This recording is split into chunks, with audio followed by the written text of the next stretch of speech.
From Santa Barbara, California, the Timeless Voyager series, where the knowledge is timeless and you are the Voyager. Interviews with leading-edge authors and speakers, psychic phenomena and the unexplained, UFOs, extraterrestrial encounters, government cover-ups, alternative healthcare, new technologies. Fasten your cosmic seatbelts and join me, your host, Bruce Stephen Holmes, the Timeless Voyager.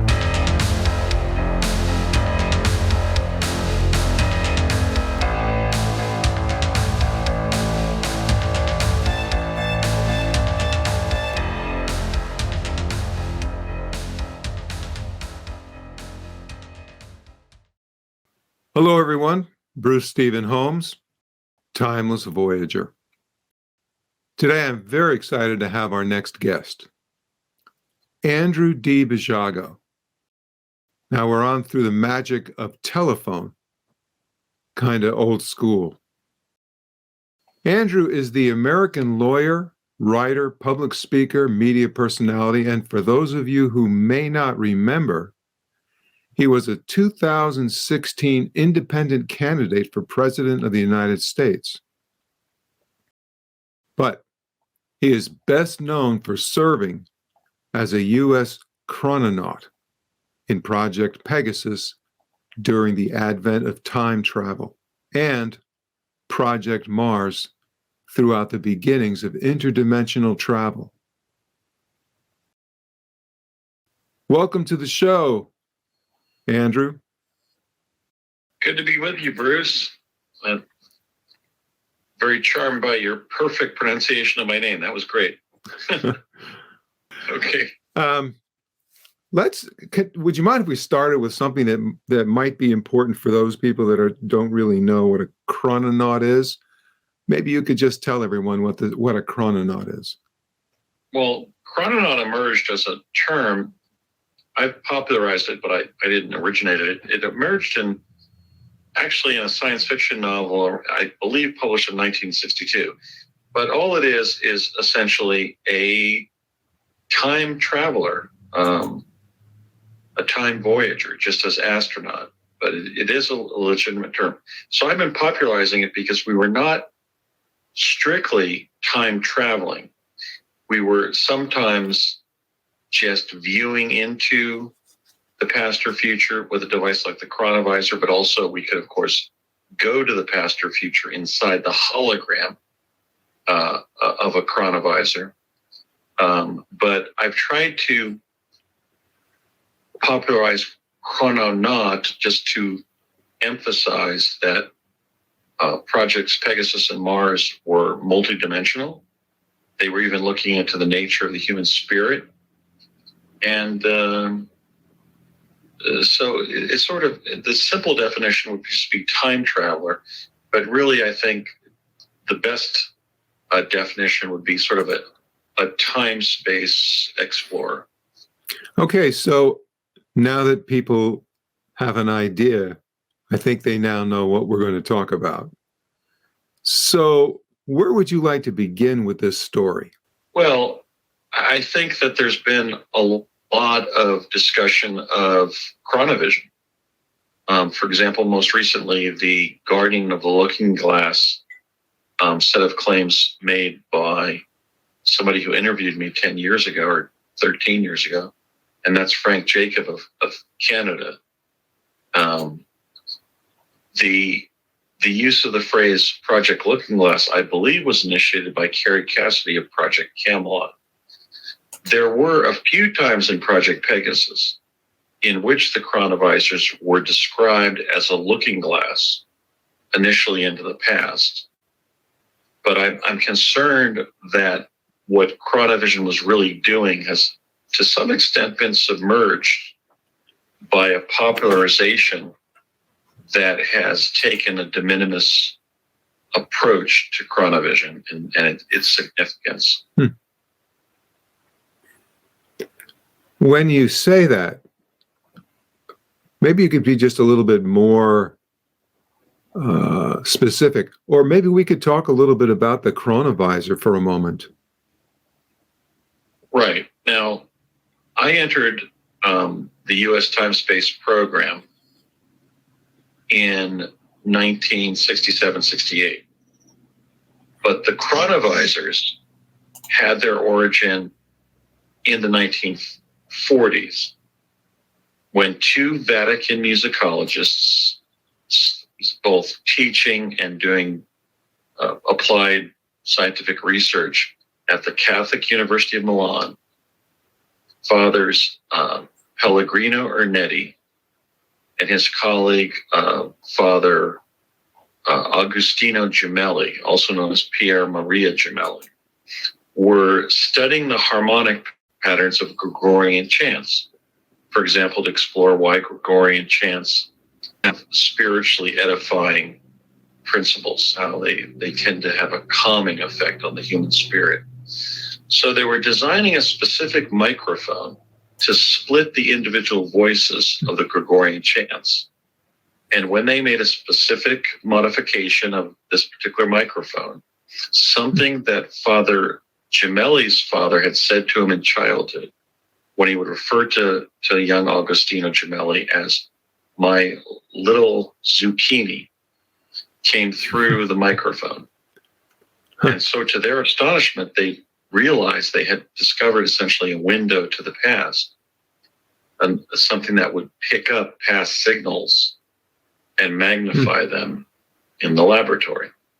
So they contacted the leading physicists in the world, certainly the world's leading Italian physicist, Enrico Fermi, in the 1940s, and advised Fermi of this fact that if they did enough work, they were going to really be able to develop chronovision, the ability to see into the past. And they ultimately did that with Fermi's help, because Fermi claimed that by 1952, they had a television-like screen that did not broadcast a television show of some kind or a televised real event, but literally went back into the past and captured a past event and then broadcast it. Il Chronovisor, as they were saying in Italian. So by 1952, they claimed they had some evidence of a famous Latin poem that had hidden. They always wondered what the rest of the.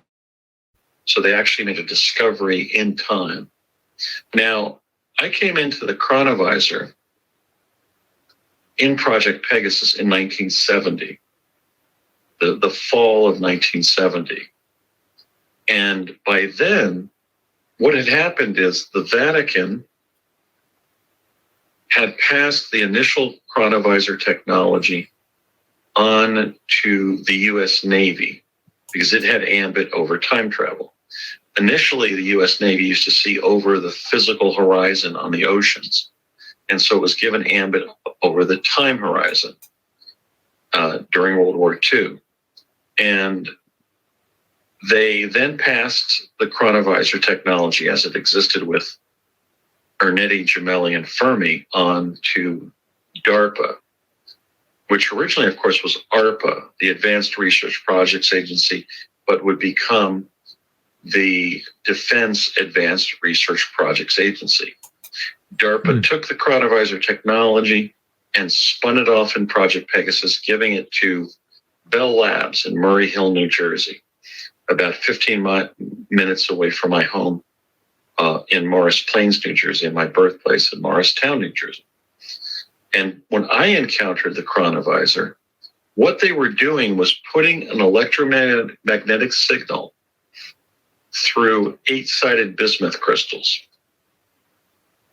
That was an area of applied crystallography that my late father, Raymond Francis Basiago, had been working on in the 1950s and early 1960s. In fact, somebody would even find a patent that he was granted in 1962 in the prior arts section of a patent granted the legendary Japanese-American physicist Leo Asaki in 1967. My dad's patent involved bismuth crystals, and Asaki's patent involved 8-sided bismuth crystals, the very technology that my dad told me when I was on Project Pegasus was being used to generate the holography in which initially past events were being seen. So essentially, when I joined the program, the Chronovisor was not just a TV-like screen. It was a cube of light. And when that cube of light was emitted outside of our bodies, it was a looking glass. But when we were on the stage of the Chronovisor and the cube of light was brought around us, we experienced going to that time and place. So essentially, people need to understand that we're talking about both a 3D imagery and then a super, let's say, 3D imagery in that you are actually embedded in it while it was happening. Is that correct? Yeah, the Chronovisor was not just a looking glass. And I don't know of any existence of a Project Looking Glass in the American Defense Department. Mm-hmm. The program was called Project Pegasus, and I've been talking about it for almost 20 years publicly on TV, on radio, and in public addresses all over the Western Hemisphere. It was sending us to places. We were actually time traveling in this cube of light. That was the later elaboration of that TV-like screen that Fermi helped Ernest Gemelli develop from that specialized microphone involving bismuth crystals. So I'm listening and I'm thinking to myself, where did you go, or how about a few examples of where you went or what you did?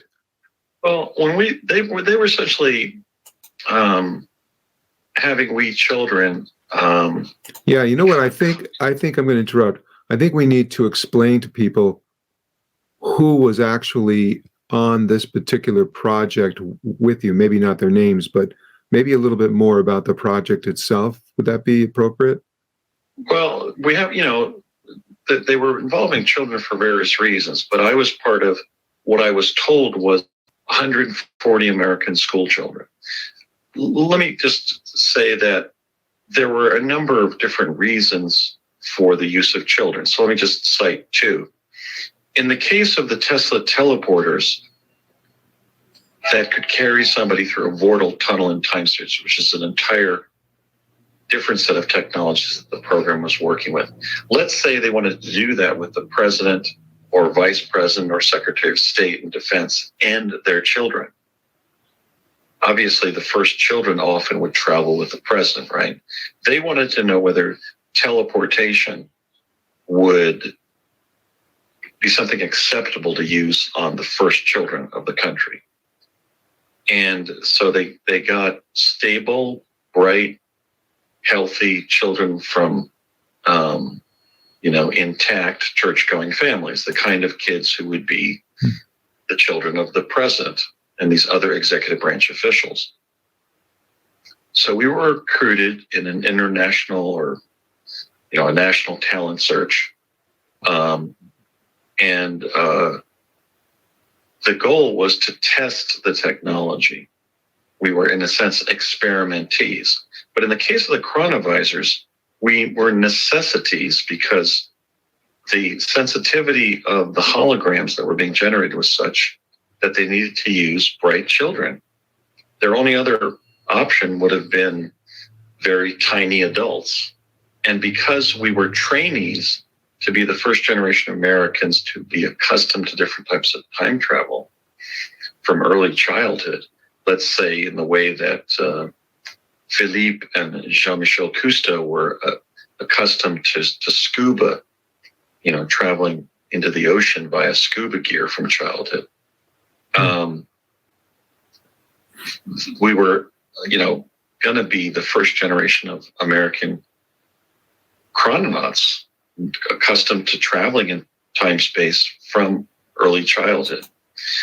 So in the case of all of the devices, we were experimentees.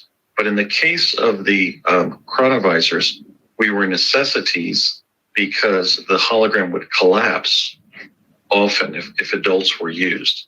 If they said something or coughed or sneezed or laughed, their footfall, the very size of their bodies as adults would cause the holograms and the chronovisors to collapse, to go on the blink like an early television image. So we were brought in to be used in the time travel inside the chronovisors, inside the holograms. And I went to many places in the past. I remember one time they sent me to the Five Points neighborhood of New York City shortly after 1900. They sent me to a rural location in the Netherlands where I saw these huge windmills in around the year 1800. There were just a number of historical places they sent me. They sent us initially where the chronovisors were set up at the General Manufacturing Company facility in Convent Station, New Jersey, very close to my home in Morris Plains. And we were in a Civil War battle in which the Union forces were retreating and urging us to retreat with them because they saw we were kids on the battlefield, right? But we could not have been injured because that was initially three-dimensional chronovision. In other words, we found ourselves in a Civil War battle somewhere. It couldn't have been New Jersey. In fact, I asked one of the women from DARPA, how could we have been in the Civil War battle? Because, I read that there were no Civil War battles in New Jersey, despite all the Revolutionary War battles there, the Battle of Trent and then so forth. Right. That was a good question that you asked. That was a good question because that would be one of those things that people would make a sticking point about. Yeah. She said, we think that event from the Civil War is now over this location in New Jersey, which is really a measure of the fact that the multiverse not only exists, it was in fact named, I think, by the American psychologist Henry James in the 1880s. But those alternate dimensions of reality actually move around. And so that Civil War battle, in terms of images, was over Convent Station, New Jersey. And so as the Confederate forces ran towards us, I actually jumped below a berm and I saw them leaping over me, yelling the rebel yell, which was blood curdling. And some of them stopped and sort of asked each other, should we bayonet this kid? And they said, no, let him go. He's just a child. But if they had tried to do so, the bayonets would have gone right through me. That was going to be my question. In other words, you were viewed, but the matter, let's say, was not as firm as it is, let's say, here. Well, we were very well trained, and what they had told us, the gentlemen from DARPA that were training us, is that when we were there under third-dimensional chronovision. In fact, it was Jack Pruitt who described this. We were going to be there as in their time, their environment, their time-space environment, the same way that ghosts are in our environment. We're going to be what he called a superluminal superimposition. That's when we were in three-dimensional chronovision. But if 15 minutes occurred, we would get stuck there. And as a result, harm could come to us, whether we're bitten by the dinosaurs that we were in the presence of or bayoneted by a Confederate soldier. If we got to fourth dimensional chronovision, we were not only stuck in that time and place, but we could be injured by whatever the threats of that time and place were. So essentially, there's a time limit on you. Well, there was what was called a density effect if we were in for more than approximately 50 minutes. Well, a density effect or a time limit, I mean, basically the bottom line is you start to be absorbed, let's say, by the time. Let's say if you're... Well, yeah, go ahead. If the hologram would be collapsed around us, everything would start sort of dropping to the ground and bleeding off, kind of almost like a painting on a Parisian sidewalk being hit by rain, and the whole image would start just bleeding out. And we were told if that happened, just to sit down on the ground and start counting backwards from 100. And in about, 60 to 90 seconds, we would start seeing the bodies of the other kids who had gone via chronovision start popping into view, first as black body emanations and then as themselves. But if we were in for more than 15 minutes, we could be stuck there for days. In fact, in the Five Points neighborhood of New York City around, 1905, 1908, something like that, I was stuck there and was living in this filthy tenement in New York City. But now when we were in for that long, more than 15 minutes and literally stuck there, what the program had to do was direct a portal into that area of time space. The portal looked like a soccer goal. And we had been trained up at the Picatinny Arsenal in New Jersey by Army soldiers who were pushing such a device into place. They'd say, look, kids, the portal. And we had to run all out, with the best speed we could achieve as initially third graders towards the portal. When we did, we found ourselves running through a tunnel. The sand would get deeper and deeper. And then we would see a metal dinosaur up on the left side of the tunnel, and then we would find sunlight. What they had done is they had put this portal or probe that they were capable of manipulating at the back of just a dinosaur tunnel or ride in an abandoned New Jersey amusement park. I believe it was the amusement park Bertram's Island. And then we would always tap on the metal dinosaur because that indicated to us we were not only, back in New Jersey in a place we were familiar with, that amusement park, but 1971 or whatever, the right time. So it was a fairly perilous defense project for kids to be involved in. Yeah, were you scared? You must have been scared. God. There were times when I realized how dangerous what we were doing was, but I've often described how it was so advanced, and the DARPA people working with us were so talented. My father, Carl Pruitt, of the Pruitt family, he and his father had actually gone back in time to meet with Tesla. There's actually a photograph of them. I don't have it, but it was seen by different writers and shown to them by Jack Pruitt. I have met with Jack Pruitt a couple times, most recently in 2003 at the old Sweeney Auditorium in Santa Fe. He's a real guy. I worked with him on Pegasus, and I met him years later, 30 years later in 2003. So they were just brilliant Americans, excellent educators. They were great with working with kids. And they told us everything we needed to know, but nothing more than that. So actually, rather than being scared a lot as a kid, I kind of compared how I felt like a yo-yo at the end of the string. I was really excited every time we were doing these. In fact, many of the kids started crying when the program told them that we were being kicked out of the program in 1972, and they would never talk to us again.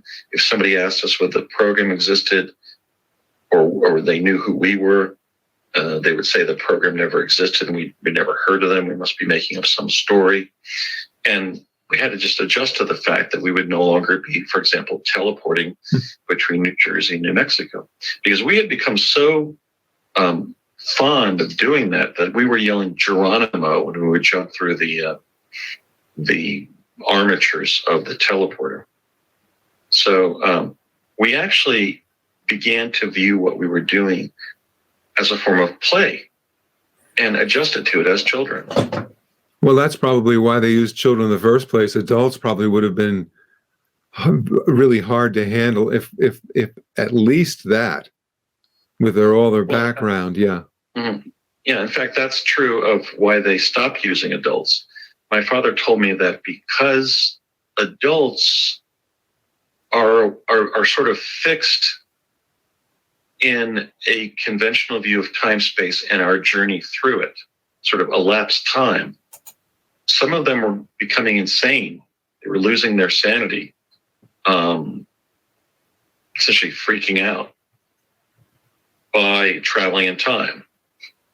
We were, in that sense, not only trainees to be familiar with time travel when we grew up, but I've invented the phrase sanies. We would not lose our minds time traveling, but adults frequently would. Initially, Navy enlisted personnel. Now, have you, I think you've mentioned this before, but have you ever had a chance to speak with, well, I think you said you do speak to, I don't even remember. Do you speak with some of the other participants? Do you know where they are? Do you even know if there are any left?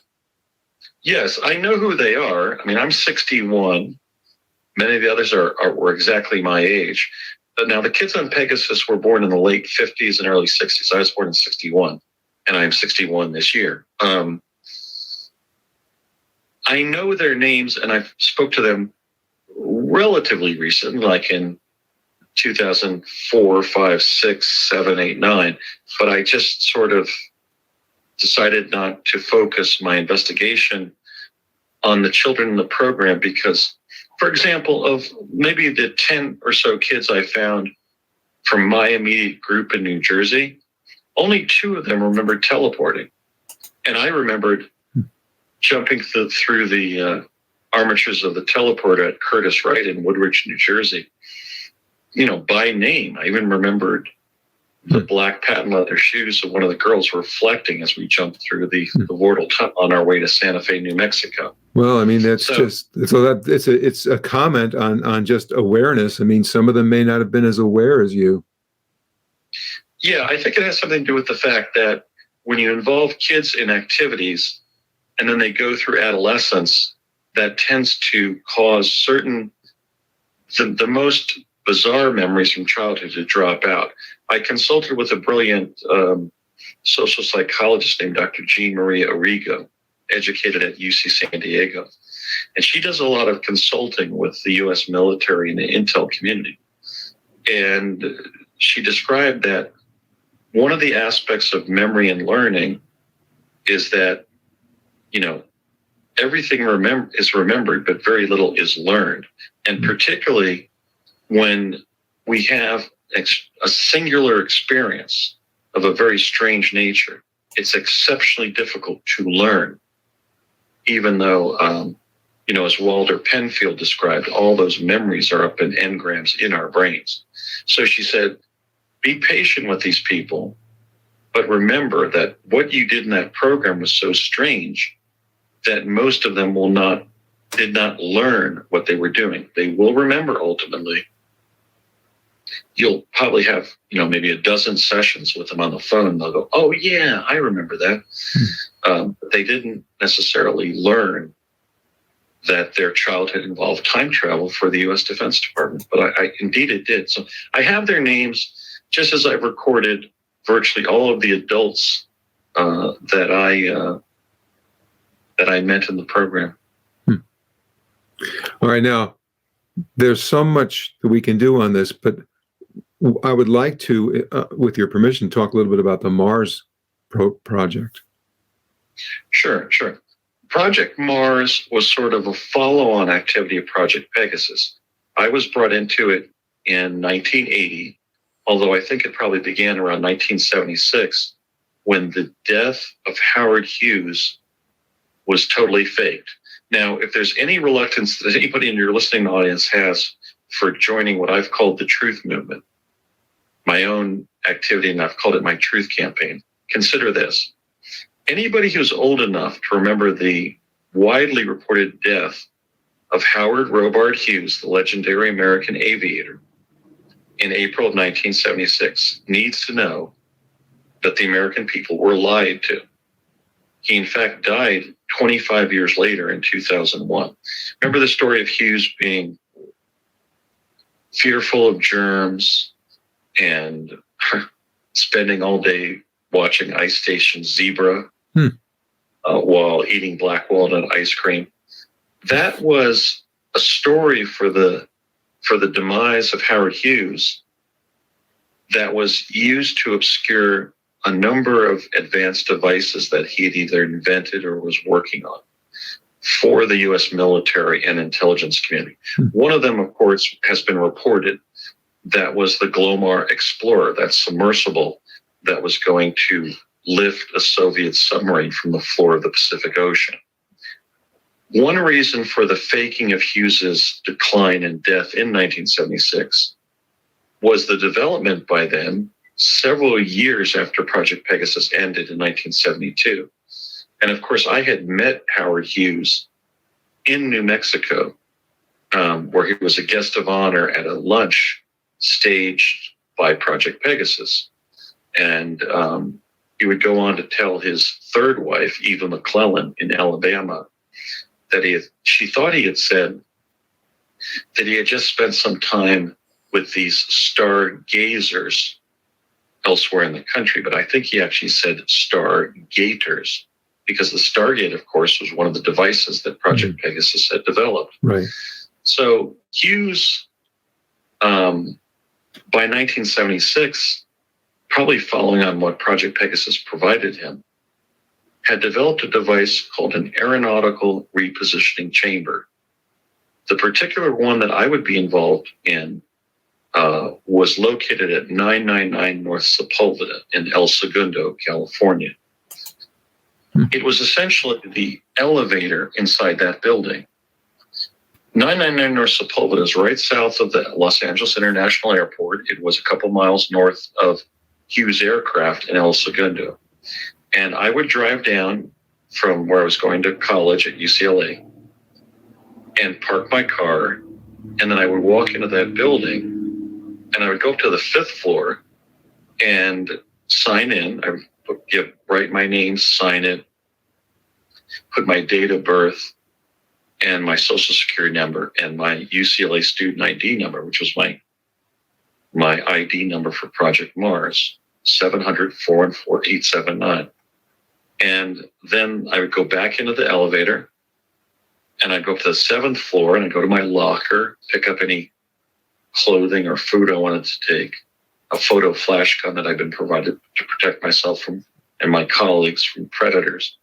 Then I would go back into the elevator, not only technically known as an aeronautical repositioning chamber, but in the vernacular known as a jump room or space elevator. And I go up to the 8th floor, which is the top of that building. And from there, the elevator would begin morphing from a box-like structure into a cylinder, and then back into a box-like structure. And then after about 5 minutes, the far door would open up and we were on Mars. We were in the sub-basement of one of about 7 or 8 U.S. facilities on the Red Planet. So when I was when I was standing there in the elevator before anybody would say anything, they would then say from a speaker up in the roof of the space elevator, "Are you ready to go to Mars?" And I was trained to look up at the top of the arc, the top of the elevator, and say, "Ready to go to Mars." And basically, when Mars was fairly farther away from Earth, and it's almost 2 or a little bit more than 2-year irregular orbit around the sun, it would take about 20 minutes to get to Mars. But then as Mars began drawing closer to Earth, it would take only like 8 minutes. And so therefore we could go with other American chrononauts to the Red Planet. Now, when we got back to Earth, we would go down to the 5th floor again. And Major Ed Dames, the legendary remote viewing pioneer, had been our training officer for Mars. He had taught a summer course in August and September of 1980 at College of the Siskiyous in Weed, California, in Northern California. And Ed had come down to Los Angeles when we began actually going to Mars. He has denied his involvement, but numerous U.S. chrononauts who were part of Project Mars have stated the truth that Ed was our instructor. I don't know why he has denied being our training officer, because he actually had a significant role in both Project Pegasus and Project Mars. At that time, he was a scientific and technical intelligence officer for the U.S. Army. And that, in fact, has even been taken away from his website on the internet. But that's been a common practice, actually, since I began speaking out publicly. For example, in 1972, as Project Pegasus was ending, Ralph M. Parsons, the founder and president, CEO of my dad's engineering company, the Ralph M. Parsons Company, which then was competing with Bechtel Corporation to be the leading process engineering company in the world. So 1972, Ralph M. Parsons bought the largest private yacht in the world from Adnan Khashoggi, the Iranian arms merchant, and renamed it Pegasus 2. Even Parsons had never owned anything called Pegasus 1. I think he probably did that because Project Pegasus, as it was called in the program, often, had made Ralph M. Parsons a billionaire. And then, of course, allowed him to contribute work to Howard Hughes that would then get the first generation of American Mars explorers on the Red Planet. So there's been a number of clues that have been out there, right there in the public realm, that have now been concealed since I began speaking out publicly. So during this time that you're speaking about, Howard Hughes was legally dead, but he was operating. Am I correct in this? Yes, I met Hughes on the 4th floor of 999 North Sepulveda in El Segundo, a building that, of course, is still there. But because I had saved the life of a colleague who was a friend of Mr. Hughes, that was Bernardo Mendez. So I had been trained with Bernie Mendez, also known as Benny Mendez, at College of the Siskiyous, and I was often on the surface with Bernie. One time when I was just walking from around a set of hills or mountains, and we could see a particular jump room facility that we called the Corkscrew, I was walking behind Bernie Mendez, and probably because of oxygen deprivation, he just collapsed right in front of me. So I carried about a mile on my shoulder. I was about 20 years old. Bernie was about 30. I was 180. Bernie was like 160. But I said, I'm either going to, bring this colleague of mine into the jump room. He might be eaten out here by a predator. When Howard Hughes found out about that, a friend of his who had actually found Hughes for President Nixon when Hughes was missing, Howard Hughes, this is one of my proudest memories. Howard Robert Hughes asked to meet me. And I was all of like 20 years old. I walked into his office and he said, "Is this Andy? Are you Andy?" And he could not have been nicer. And that was sort of the bipolar nature of Hughes. He was either extremely gracious and friendly, or he was irascible. He was chewing somebody out for some reason. And I've compared notes with a biographer of Hughes, Major General Mark Music, who's become a good friend. And Major General Music is certain that I worked with Hughes because I was able to come up with specific information about Howard Hughes, how he had lost height during that airplane crash he had in Beverly Hills, California, and other aspects of Hughes' personality and behavior. Also, the fact that Hughes had some kind of innate ability or some device that he was hiding on his person where he could literally disappear. I went in to talk to Mr. Hughes, and he took me into this alcove next to his desk and just disappeared. I looked around at Mr. Hughes. That has also been reported by one of Hughes' children to Major General Music. So I'm just referencing Hughes and the validation of my experience with Hughes through a major general in the U.S. Air Force. This isn't just somebody on the blogosphere making imaginative claims. This is an American Air Force officer who has studied Hughes' life and has affirmed in writing that he is certain that I worked with Hughes. And that makes sense for why they had faked Hughes' death, because of the Glomar Explorer, because of the aeronautical repositioning chambers, probably other devices. Hughes was involved in a lot. We have Howard Hughes, among others, to thank for winning the Cold War against the former Soviet Union. My dad, in fact, is somebody we can credit with protecting us from extraterrestrials.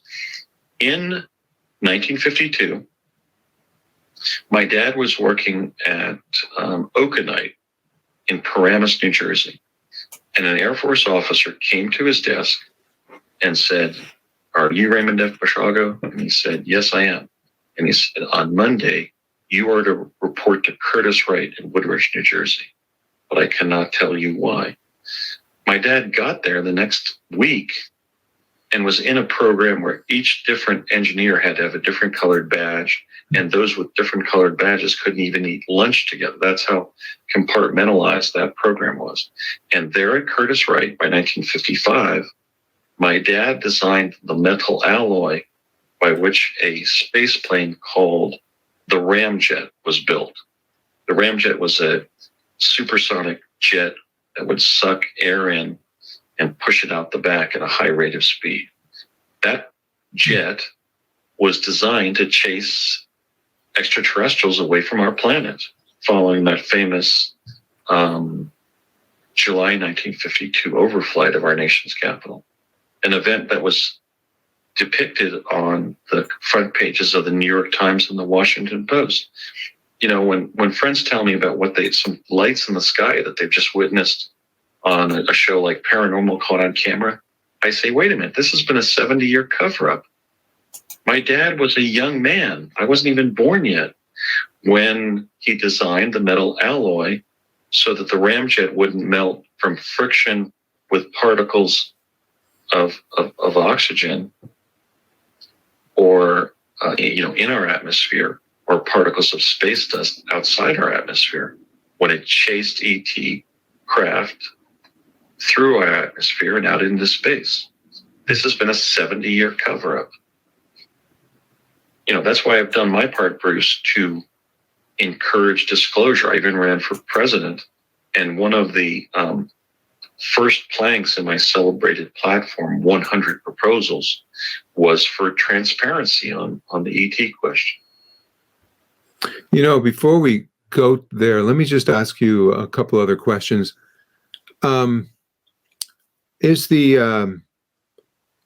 Are all of these programs closed down, or are programs on Mars, for example, still ongoing, but maybe under different names, or do you even know? Well, I don't know, because I haven't worked for the government since 1984, and certainly since I became a whistleblower against the instructions to me by the George W. Bush White House that if I didn't stop investigating, writing about, and talking about my project experiences, they couldn't guarantee my survival. So certainly from 2004 forward, when I did come forward publicly, I clearly have no capacity to communicate with anybody working for the U.S. military or intel community or Defense Department, what have you, or even the Space Force that President Trump founded during his term in office. But I had worked for it, and I was very closely involved with Project Pegasus and its follow-on activity, Project Mars.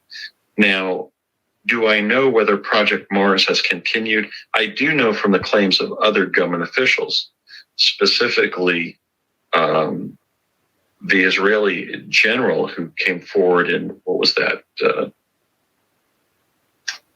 was December 9th of 2020.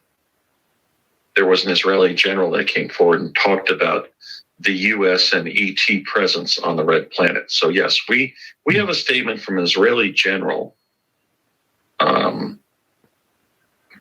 from just a few years ago that there is still an American presence on the red planet. How does this stuff? I don't want to go too far away, and I forgive me if I am jumping around, but there's not a lot of time, and I'm trying to get a lot of things in here. But what is your belief or information on Alternative 3, which was supposedly about a U.S. base on Mars, or not maybe a U.S. base, but a base on Mars back in the, I think it was the mid 60s? It was based on the actual travel to the red planet by American astronauts, which took place in 1964. It was produced by East Anglia Television as a work of science fiction, and it was so realistic that people confused it with science fact. But then again, science fiction was created as a genre of literature during World War II to be able to point to things that the major countries of the world were developing, America, Britain, France, and so forth, and say, oh, they're just talking about something they saw on that fictional television show or movie or that science fiction book that they read. But that was the case for Alternative 3. It was science fiction, but it was so well done, it was confused with science fact. But we have to remember that Arthur C. Clarke and Robert A. Heinlein, the famous science fiction writers, they had desks next to each other at British intelligence during the war. And they were two of the major architects of propaganda, including propaganda based on alleged scientific experiences or claims made within the ambit of science fiction. Okay, so that, Arthur C. Clarke wrote a book about chronovision. I think it was called Chronosphere or something like that. So they've been dropping, while developing these advanced technologies, the technology of the future, by, for example, exploiting the discoveries of a brilliant American physicist and inventor like Nikola Tesla, they've been confusing the people of the world and the governments of other countries that, oh, we don't have that. That's just come out in science fiction. No, they have a lot. They have, what was described to me in Project Pegasus is you children have to remember that you're having exposed to you literally technologies that the general public will view as probably 200 years in the future. And that's kind of where we're at. The breakaway civilization that Richard Dolan has talked about already exists. Look at the fact that, I first went to Mars in 1980, 16 years after America started going there via rocket.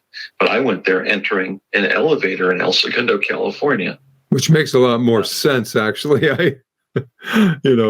I'm just saying, it is pretty dangerous to take a firecracker up out of the gravity and moving throughout space or whatever that is when you can get into an elevator. Well, when I was in Project Pegasus as a child, we went to the year 2045 via Stargate. And when I was there, they showed me how in 2045, which bear in mind is 22 years away, you could go into a building in a certain city, let's say Los Angeles, and come out in another elevator in another city, like New York City. Okay, that's how advanced things were in the year 2045 in this country, at least on the timeline that I visited. I've often thought that, well, I better popularize this information. And I think in a sense, I was trained as a communications officer. Certainly the course of my life has supported that premise, because we're going to have to adjust to these kinds of experiences because they're going to be available. available to us in the future. They've been technically available, potentially available, for 50 years. I was in Project Pegasus from age 6 to 10, and I'm now 61. So it's been a 50-year cover-up of the fact that the U.S. government developed, not theorizes. They still have the world's leading physicists like Michio Kaku, Ronald Mallet, the late Stephen Hawking, David Deutsch of Oxford, in indicating how time travel will be achieved when it's discovered. No, I did it. I did it 50 years ago when I was a small child. I'm now elderly. Right. Well, I've always said that if time travel exists, okay, that's just the start of the premise here, then it always exists, doesn't it? It can't just exist now. For example, if you say that it will exist in 2035, then when it happens, and if they come back and look at 2023, that means that it exists in 2023, right? Yes, Project Pegasus proved not only the multiverse, yeah, I can give you an example of that I was involved in, but the time-space continuum. So it's not a concept, it's a reality. Everything that has existed, exists presently, and will exist is in the quantum hologram, in the time-space continuum. That's why, for example, when they've gone forward in time, they've been able to identify future presidents and vice presidents and then brief them in the past, in the present, but which is now the past and was the present of the past from the perspective of those terms in office when they were doing briefings. So, for example, I was at luncheons in New Mexico with both President Bushes when George H.W. Bush was probably about, 47 years old, around 1970, and W was like 24. In fact, George W. got in front of my face. I was a third or fourth grader. He was like just out of college. And he said to me, "Andy, have you heard? My dad and I are going to be president." In other words, we had been briefing future presidents and vice presidents. I also met Vice President Cheney. He was like all of 29 years old at the time. In the context of my service in Project Pegasus, they knew that they didn't want to alter future events based on prior knowledge of them because that's difficult to do. You have difficulty changing the past or the future by visiting them because you're in them when you do so. You can do collateral things, like let's say buy a lottery ticket ahead of time that you know is going to win, but you can't, let's say, you can't kill somebody before they become president because you're afraid of them having a terrible term as president because you know they're going to be president. So all those paradoxes are kind of, I always look at those paradoxes as intellectual stuff. So the answer, in fact, to the grandfather paradox involving time travel, or let's say that the father paradox, because look, if your father is killed before you're conceived, you can't exist. So you can't go back in time to try to kill your father because he never becomes your father. He becomes an individual who is born and dies before creating you, before procreating with your birth.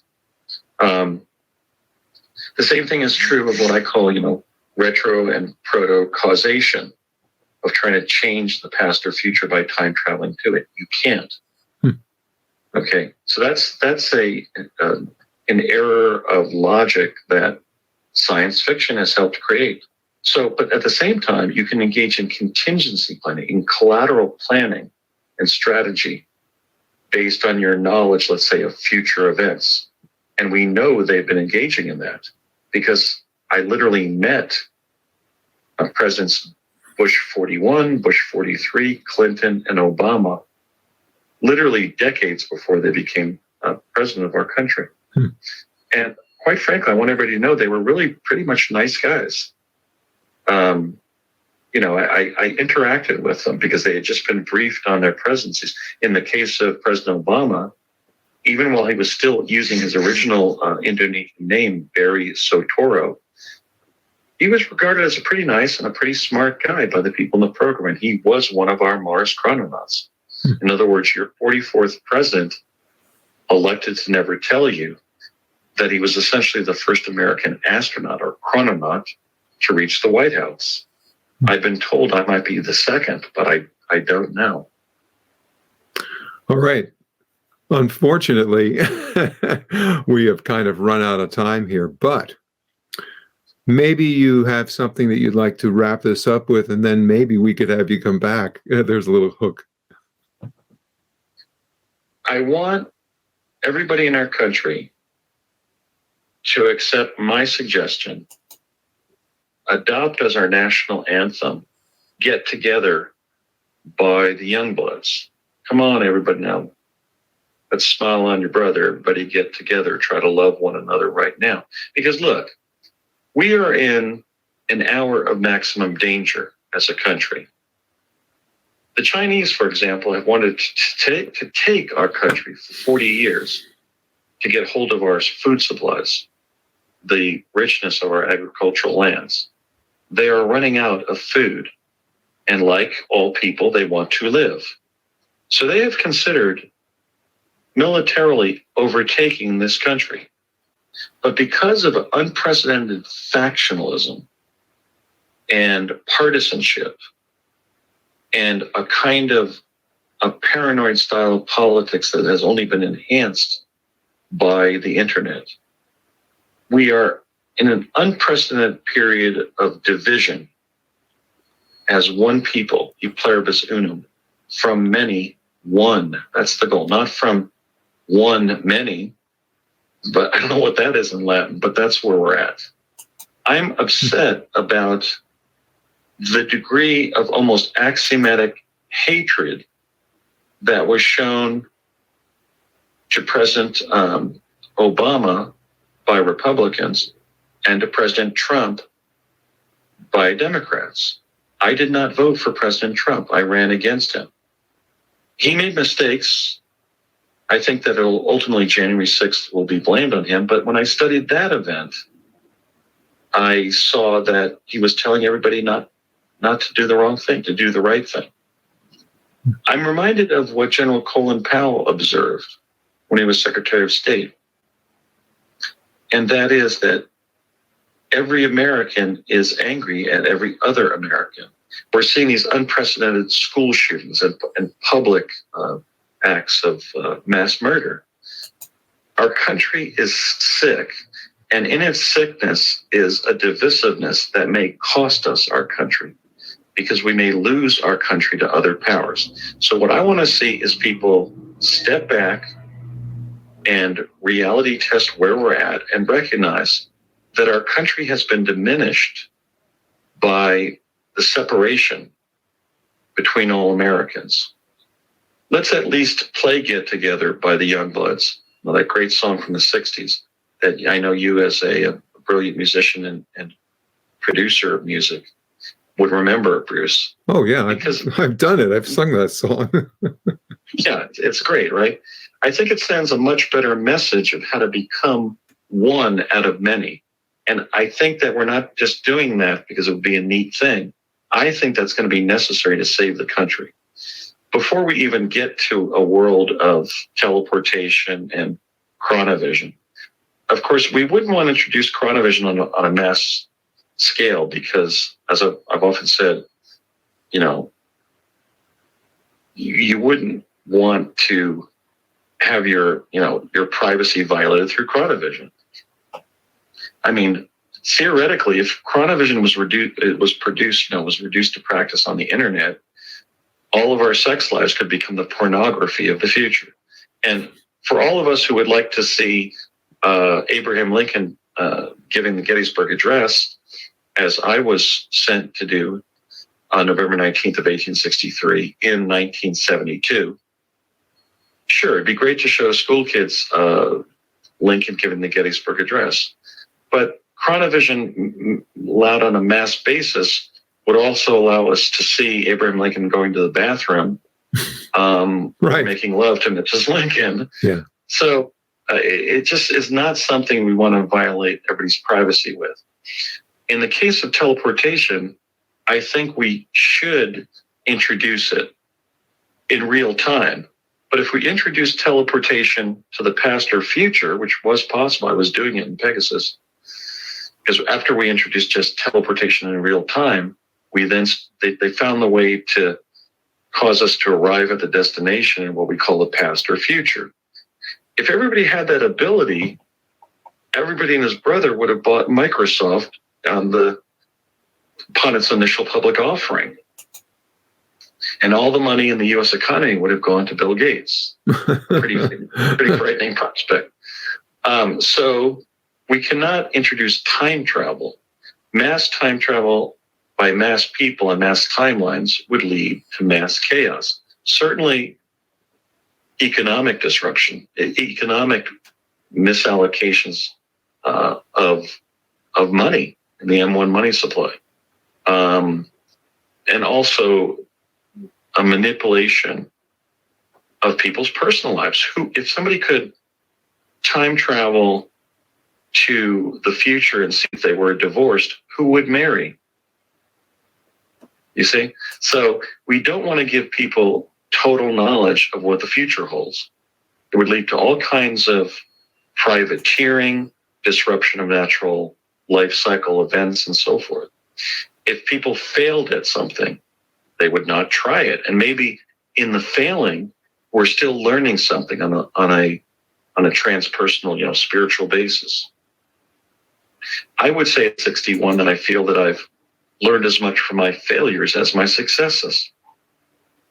And there's been a lot of them on both sides of that equation. So, but at the same time, we want to modernize society with teleportation in real time, just real-time transit via teleportation.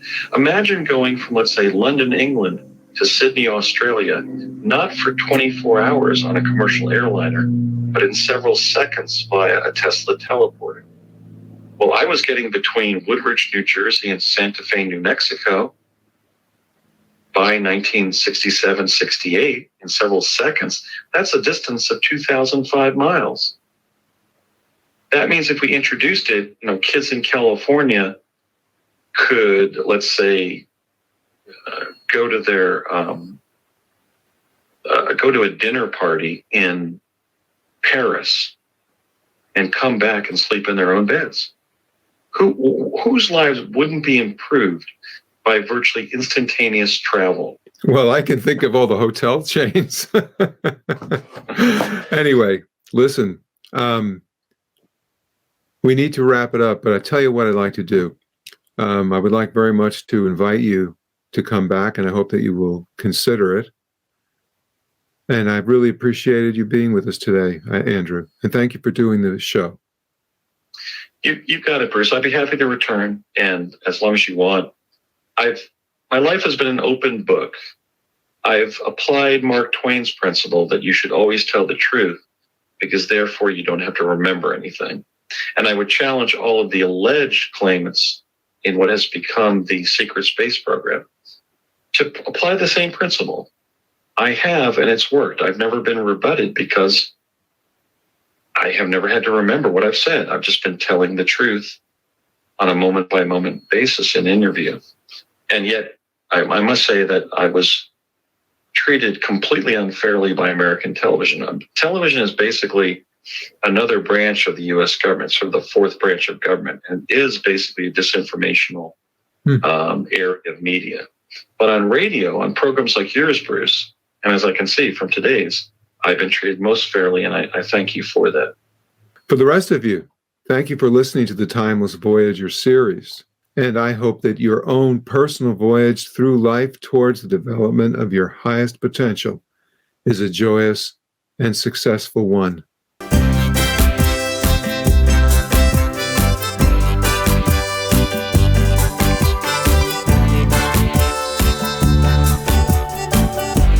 See the light.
You